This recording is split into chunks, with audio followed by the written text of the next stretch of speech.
Hello dear friends, स्वागत है एक बार फिर से आप सभी का आपके अपने यूट्यूब चैनल लक्ष्य सरकारी नौकरी। मैं संतोष सर स्वागत करता हूं। फ्रेंड्स, इस वीडियो में डिस्कस करेंगे लेटेस्ट अपडेट के बारे में। जी हाँ, कुछ दिनों से वायरल हुई है एक न्यूज़ जिसमें अब बातें कही गई हैं कि अब सरकारी नौकरी नहीं आएगी, मतलब कोई भी रिक्वायरमेंट नहीं आएगी। अब सरकारी बहाली नहीं आएगी। सरकार अब ने अपने हाथ खड़े कर लिए हैं, कोई भी रिक्वायरमेंट नहीं देगी, सरकारी नौकरी नहीं होगी, सरकारी भर्ती नहीं होगी।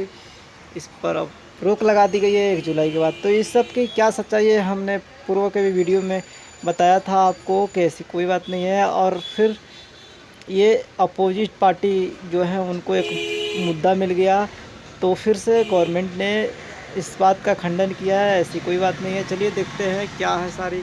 तो जैसा कि देख सकते हैं, सरकारी भर्ती पर नहीं कोई रोक नहीं और पहले की ही तरह होंगी भर्तियां। ये वित्त मंत्रालय का जो है खंडन किया गया है।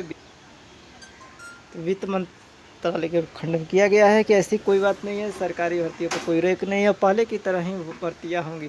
तो देख सकते हैं, वित्त मंत्रालय ने शनिवार को कहा कि सरकार पोस्ट पर कोई भी रोक नहीं लगाई गई है। सरकार एजेंसियां जैसे SSC, UPSC, railway requirement board आदि के जरिए जो भर्तियां पहले की तरह की जाएगी।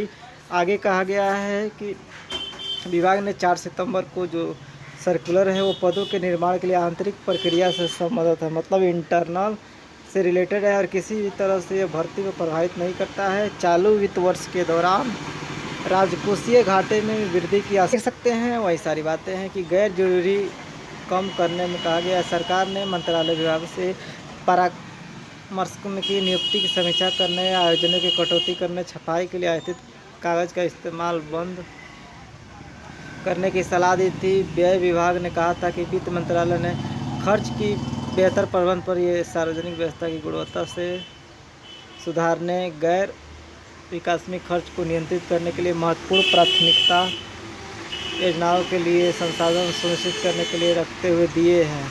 मतलब जो भी जिसकी ज़रूरत नहीं है वह सभी जो एक्सपेंसेज वगैरह रिक्वायरमेंट हो उन सभी को रोकने के लिए निकाला गया था।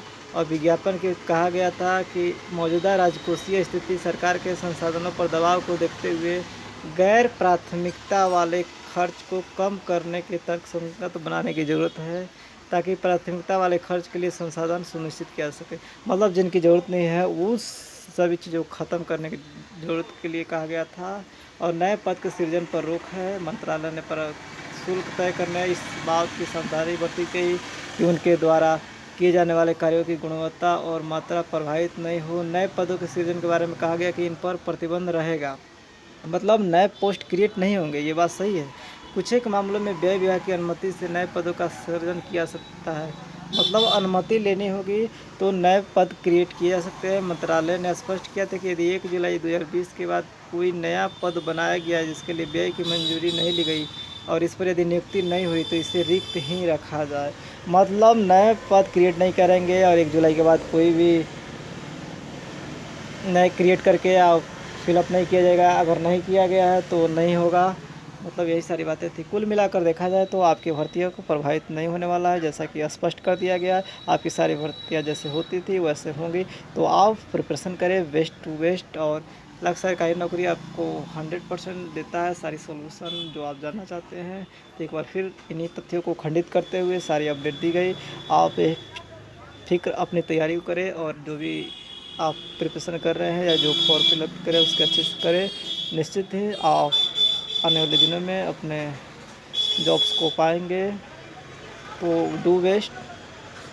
ये कुछ अपडेट थी, और अभी मन में कोई क्वेरी हो तो कमेंट के माध्यम से ज़रूर बताएं। तो thanks for watching this video. और यही सारी कुछ अपडेट थी। आशा करता हूँ कि आप अपडेट हो गए होंगे कि अब सरकारी भर्तियाँ की जो पहले से थी वह जारी रहेगी, उसमें कोई मतलब नई रोक नहीं है। तो थैंक्स।